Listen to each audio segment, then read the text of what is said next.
कि लगातार जिस तरीके से प्रधानमंत्री मोदी जिस तरीके से अभी दौरे पर हैं, उसमें ग्लोबल लीडर्स के साथ उनकी जो मुलाकात है, वो G7 समिट में प्रधानमंत्री मोदी का आतंकवाद पर एक कड़ा बयान फिलहाल सामने आया है। आतंकवाद पूरी मानवता का दुश्मन है, प्रधानमंत्री ने खरी खरी बोली में कहा। पहलगाम आतंकी हमला पूरी मानवता को शर्मसार करता है।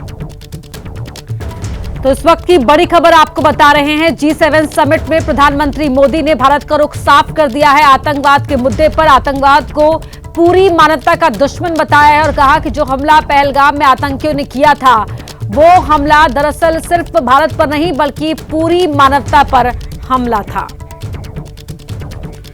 विशाल पांडे हमारे सहयोगी हमारे साथ जुड़ रहे हैं कनाडा से।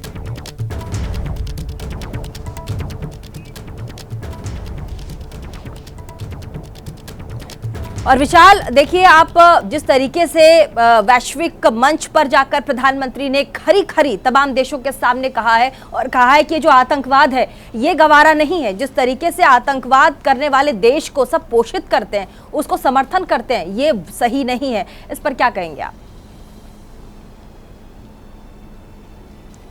बिल्कुल, देखिए प्रधानमंत्री नरेंद्र मोदी ने एक बार फिर से आतंकवाद के मुद्दे पर खुले मंच से पूरी दुनिया को आगाह किया है और ये बताया है कि आतंकवाद मानवता का दुश्मन है और कोई देश अगर आतंकवाद का समर्थन करता है तो उसको इसकी कीमत चुकानी होगी। यानी सीधे तौर पर भारत का, प्रधानमंत्री नरेंद्र मोदी का निशाना पाकिस्तान की ओर था, क्योंकि जिस तरह से पहलगाम में आतंकी हमले को पाकिस्तान ने अंजाम दिलाया और आतंकवादियों को पाकिस्तान लगातार पालता पोसता रहा है, भारत हर मंच से उसे बेनकाब करता है। और ऑपरेशन सिंदूर के माध्यम से जिस तरह से इस बार आतंकी जो ठिकाने थे उनको भारत ने निशाना बनाया, उनको तबाह किया, उनको मिट्टी में मिला दिया, उस ऑपरेशन सिंदूर की धमक भी यहां पर सुनाई दी। क्योंकि प्रधानमंत्री मोदी ने साफ तौर से कहा कि अगर कोई देश आतंकवाद का समर्थन करेगा तो उसको इसकी कीमत चुकानी पड़ेगी और उसकी कीमत इस बार पाकिस्तान को चुकानी पड़ रही। चाहे सिंधु जल समझौता जो है उसे स्थगित करना हो, पानी पाकिस्तान का रोक देना हो, तो ऐसे तमाम चीजें हैं जो अब पाकिस्तान को आतंकवाद की कीमत चुकानी पड़ रही है। और इसके साथ ही प्रधानमंत्री मोदी ने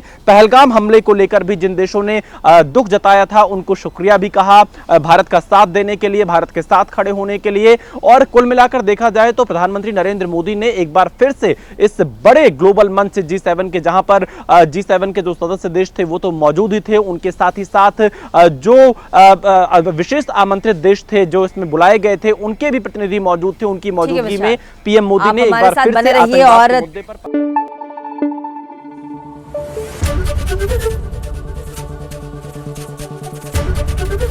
ABP न्यूज आपको रखे आगे।